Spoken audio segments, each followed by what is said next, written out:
Salut les gars, c'est encore Bénédicte pour répondre à vos questions. Là, j'ai une question d'un ami qui me demande comment est-ce que je choisis mes sons, quels sont mes sons préférés et tout. En général, mon son préféré c'est le piano. Parce que après tout, je suis un pianiste. C'est-à-dire, il y a différents types de musiciens. Il y a les pianistes et les organistes. Et puis, il y a les joueurs de synthé. Donc, un joueur de piano, c'est un pianiste.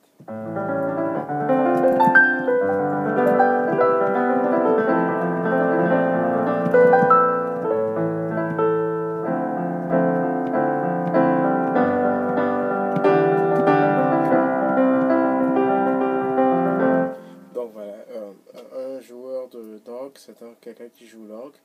Et l'orgue avec les pédales, c'est vraiment différent du piano. C'est une autre façon de penser. Il y a aussi les synthétiseurs. Les synthétiseurs, c'est-à-dire ça, les sons de tout ce qui est instrument de musique, c'est-à-dire c'est quelqu'un qui vous fait des sons d'un autre instrument, c'est-à-dire par exemple qui vous fait un orchestre carrément.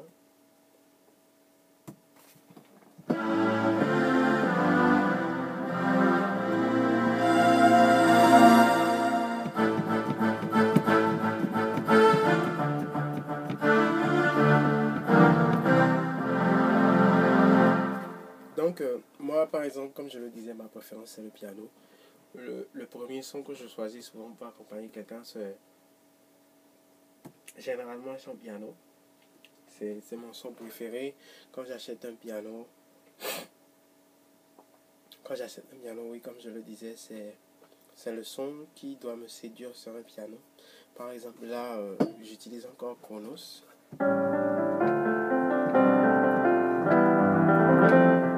Donc, mes réglages personnels, c'est j'ai réglé le piano pour que ça me donne le son que j'aime, c'est-à-dire le son d'un Steinway. Un Steinway, c'est un des grands pianos acoustiques. Oui, il y a Facebook à côté. Il y a mon ami Emmanuel qui me parle. Coucou Emmanuel. Je vais lui répondre tout de suite avant qu'il se fâche, entre parenthèses. Oui, donc et pour choisir les sons, ça dépend en fait de quel type de musique tu fais. Si tu es un pianiste, tu es un jazziste, bon, ton son favori ce serait le piano.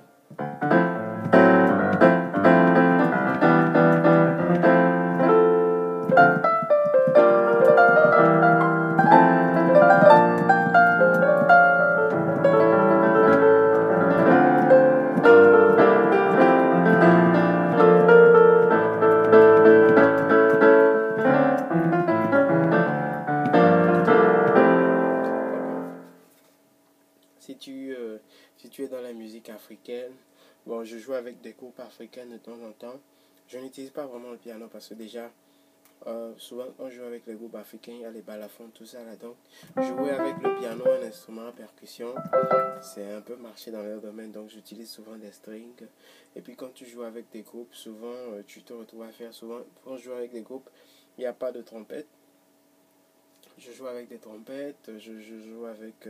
Donc en vérité, ça dépend de quand tu joues avec un artiste ou bien quand tu joues à l'église, ça dépend de ce que tu dois faire.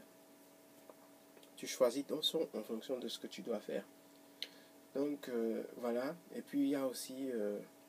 il y a des gens qui me demandent pourquoi utiliser 2 pianos, pourquoi utiliser 3 pianos. Personnellement, j'utilise 2, au maximum 3. 4, c'est rare. Pourquoi utiliser 2? Eh bien... Pendant que tu es sur ton piano, tu vas aller rapidement à un son, disons, un pad. Tout en ayant toujours, par exemple, les accords du piano à la main gauche. Donc, qu'est-ce que tu fais? Tu superposes, tu as 2 sons différents. Mais par exemple, moi, ce que je fais maintenant avec les pianos, je divise le piano en 2 parties. J'ai à gauche, j'ai le son piano. À droite, j'ai le truc. Mais généralement, pour aller vite, qu'est-ce qu'il y a? Tu as 2 pianos. D'habitude, moi, j'ai un piano en bas, 88 touches. C'est pour mes sons piano. Parce que je préfère jouer mes 88 touches avec les sons piano.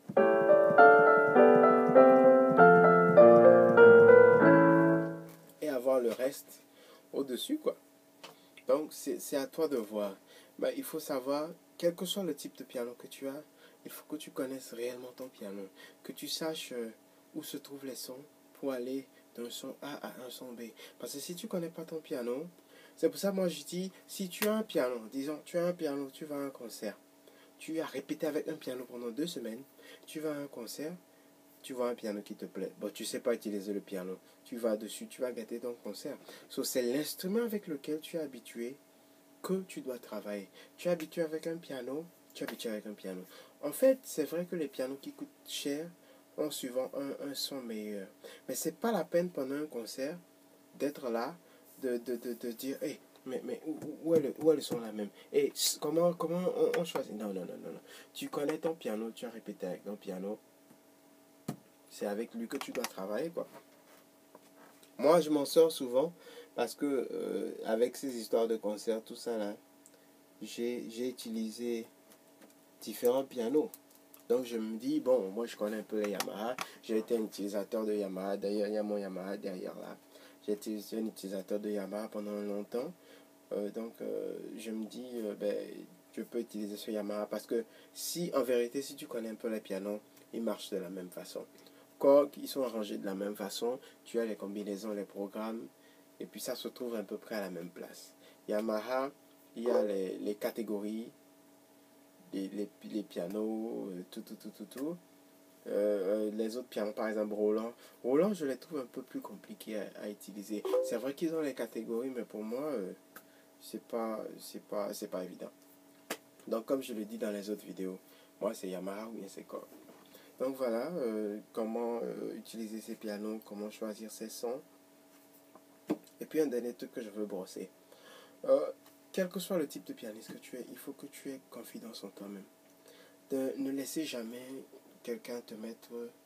Genre, moi, j'aime pas ces catégorisations qui disent, par exemple, celui-là, il est meilleur que moi. Non, il n'y a pas vraiment de niveau. Parce que moi, par exemple, quand je donne des cours à un enfant, quand je lui explique quelque chose, l'enfant finit par assimiler la chose d'une manière qui devient bénéfique par moi. Bien qu'on n'ait pas le même niveau, comme les gens vont le dire, mais il ne faut jamais minimiser les gens. Parce que, quand tu es musicien, tu dois apprendre que entre musiciens, vous êtes des frères. La musique, c'est pas une rivalité, c'est plutôt des frères de même père qui se rassemblent et qui font. Toi seul, bien que tu sois musicien, même si tu joues tous les instruments, tu ne pourras jamais t'asseoir sur tous les instruments à la fois. Il y a quelque chose que je vais faire que tu ne feras jamais. Donc il faut avoir cette confiance en soi. Quand tu veux jouer, quand tu as un boulot, écoute, traduis comme tu le veux de ton cœur. Et puis, aie confiance en toi, quoi. Quand tu joues avec un artiste, que ce soit un artiste connu ou inconnu, que tu joues avec une chorale, fais ton job comme tu penses que ton job est possible, quoi. Il ne faut pas se sous-estimer, oh, je ne peux pas le faire. C'est vrai, il faut bosser en écoutant les CD des gens, les CD de ceux qui t'ont précédé, ceux qui font des trucs avant toi. Mais il faut que tu aies vraiment confiance en toi et te dises, bon, je suis pianiste, je vais évoluer avec le temps. Et puis, n'aie pas peur. Quand les gens me demandent comment tu fais pour évoluer en tant que pianiste, moi j'ai croisé le pianiste de Richard Bonnat, Étienne. Je lui ai posé la question, comment est-ce qu'on fait pour évoluer? Parce que moi je veux être comme toi. Il m'a dit la réponse la plus simple. Il me dit, toi tu es toi, tu pourras jamais être moi. Il ne faut jamais minimiser les gens. Il m'a dit, il faut juste écouter et essayer de copier. C'est-à-dire, ce qui vient avant toi, tu écoutes et tu copies. Et puis un dernier truc aussi, je discute souvent avec mes amis. Quel que soit le niveau de musique auquel tu es, essaie de savoir ce qui s'est passé avant toi. C'est-à-dire, essaie d'avoir une petite notion de lecture en musique. Parce que si tu ne sais pas lire la musique, c'est un peu comme tu me dis, tu fais les mathématiques sans savoir ce que c'est que, par exemple, ce que c'est que cosinus ou sinus. Tu ne connais pas la définition. C'est-à-dire, la musique, c'est une science. Pour communiquer, il faut qu'on ait chacun un langage commun. Ce langage, c'est la musique. Par exemple, moi, je vais à des concerts. Pour être honnête, quelle que soit la mémoire que tu as 6, tu as 7 concerts, tu as 10 concerts par semaine, 11 concerts par semaine, tu ne pourras jamais mémoriser toutes les parties et te rappeler. Soit tu enregistres et tu notes. Quand tu arrives à un concert, tu sais que bon, cette partie qui arrive, c'est les vents. Tu lis les vents. Au lieu de chercher avant le concert à te bourrer la tête. Oh voilà, je dois lire les vents. Non, en vérité, pour lire, c'est pas compliqué. Tu prends un petit temps chaque jour, tu essaies de lire et ça viendra quoi. C'est pas quelque chose de compliqué. C'est pas que tu vas lire jusqu'à lire les classiques. Non, tu as besoin juste d'un niveau assez confortable pour lire les notations. Et la plupart me disent, oh, tu sais, les bons, ils ne savent pas lire. La plupart des bons que moi je connaisse, arrivent à un certain niveau, ils retournent, ils apprennent les notations. Hein. Par exemple, quand tu mets une partition devant Stevie Wonder, malgré qu'il est aveugle, je suis sûr qu'il a sa transcription à lui. Ou bien, par exemple, Richard Bona, il y a eu plusieurs vidéos de Richard Bona sur le net où tu le vois en train de lire. Hein. Donc, la lecture, c'est vraiment important si tu veux être un bon musicien. Ça te permet de t'améliorer toi-même et d'être un peu à égalité avec les autres, quoi. Donc, voilà, c'était mes conseils. Si vous avez des questions, comme d'habitude, envoyez les questions. Et en attendant, moi, je vais retourner un peu à mon travail, là, parce qu'il faut travailler les doigts. Quand tu es pianiste, là, il faut travailler tes doigts. Allez, à plus tard et on se parle plus tard.